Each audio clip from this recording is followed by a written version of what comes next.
Slide keempat akan menjelaskan tentang penerapan metode ekuitas oleh induk yang menjual barang dagangannya kepada anak, kemudian oleh anak ada barang dagangan yang belum dijual keluar, sehingga ada yang namanya laba palsu.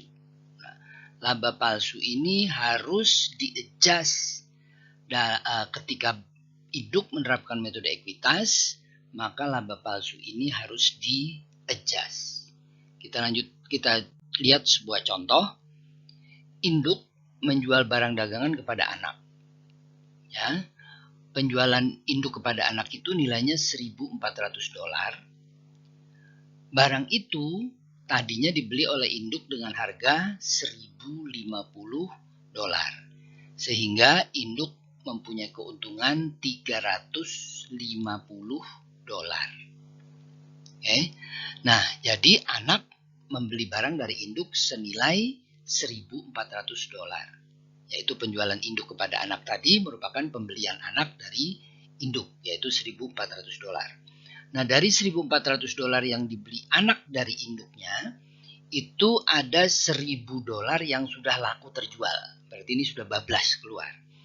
Sedangkan sisanya yaitu $400 ini yang belum laku terjual, sehingga ini yang masih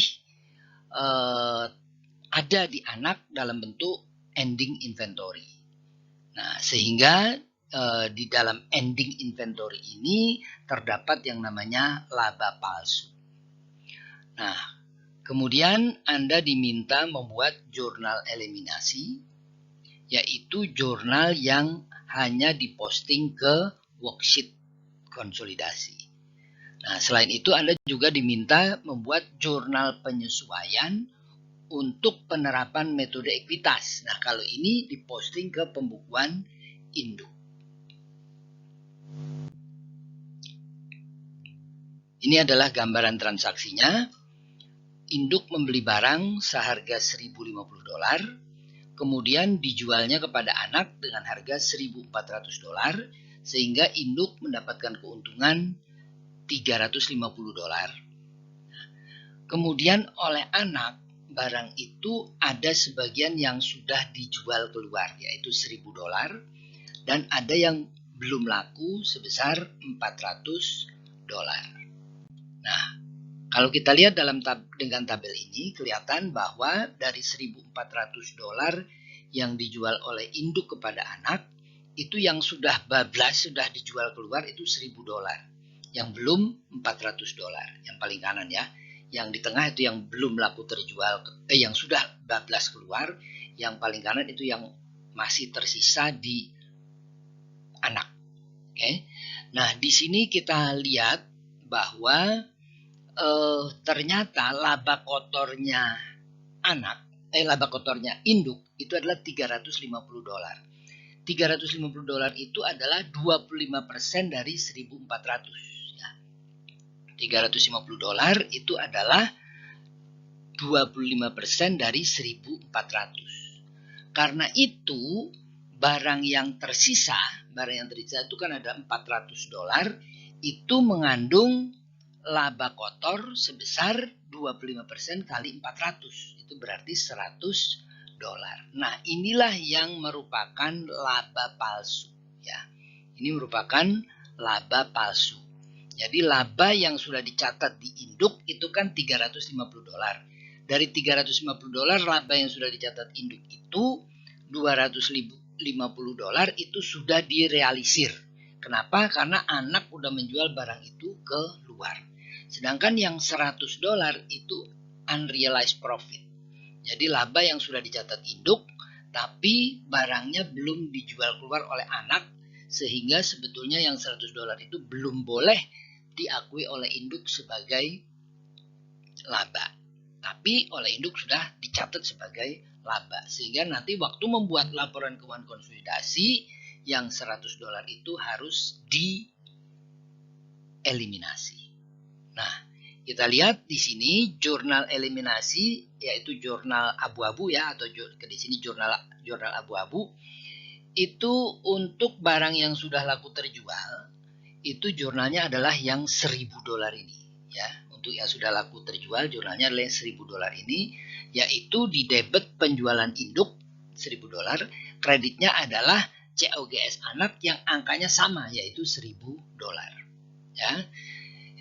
Ini tadi sudah dijelaskan di slide sebelumnya bahwa kalau untuk yang sudah bablas maka jurnalnya hanya yang angka 1.000 ini aja, ya, yaitu penjualan induk kepada anak $1.000 yang merupakan COGS-nya anak karena membeli barang dari induk, yaitu $1.000. Itu kita jurnal sehingga yang dieliminasi adalah penjualan dan COGS. Sedangkan profitnya tidak dieliminasi. Nah, sedangkan barang yang belum laku terjual keluar oleh anak, nah ini yang di jurnal eliminasinya adalah mengeliminasi laba kotornya induk. Laba kotornya induk dieliminasi dengan jurnal debit penjualan $400, kredit COGS $300, lalu kredit inventorinya anak itu $100. Jadi di anak itu ada inventori senilai $400, padahal 25%-nya itu merupakan laba. Sehingga harga pokoknya adalah $300. Jadi inventori yang tercatat di anak senilai $400 itu harus kita turunkan nilainya kembali menjadi $300. Karena itu jurnal eliminasinya adalah debit penjualan induk $400, kredit COGS induk $300. Jadi dengan dua item ini kita menghapuskan laba kotornya induk, ya, sebesar 400 kurang 300, $100. Kemudian kita mengkredit rekening inventorinya anak, ya, $100, sehingga inventori yang dicatat anak sebesar 400 kita turunkan nilainya menjadi 300. Nah, sekarang bagaimana jurnal putih? Jurnal putih yaitu jurnal metode ekuitas.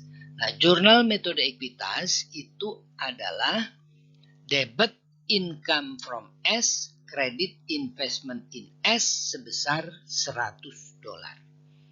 Jadi laba palsu yang ada pada induk itu seluruhnya kita eliminasi, ya, seluruhnya kita eliminasi. Sehingga dengan membuat jurnal debit income from S, kreditnya investment in S. Ini adalah jurnal di atas kertas putih, ya. Jadi ini bukan jurnal eliminasi. Ini adalah jurnal yang diposting ke pembukuannya induk. Jadi merupakan real entry, ya, diposting ke pembukuan induk. Debitnya income from S $100 yaitu sebesar laba kotornya induk yang belum direalisasi oleh anak karena anak belum menjualnya keluar. Oke.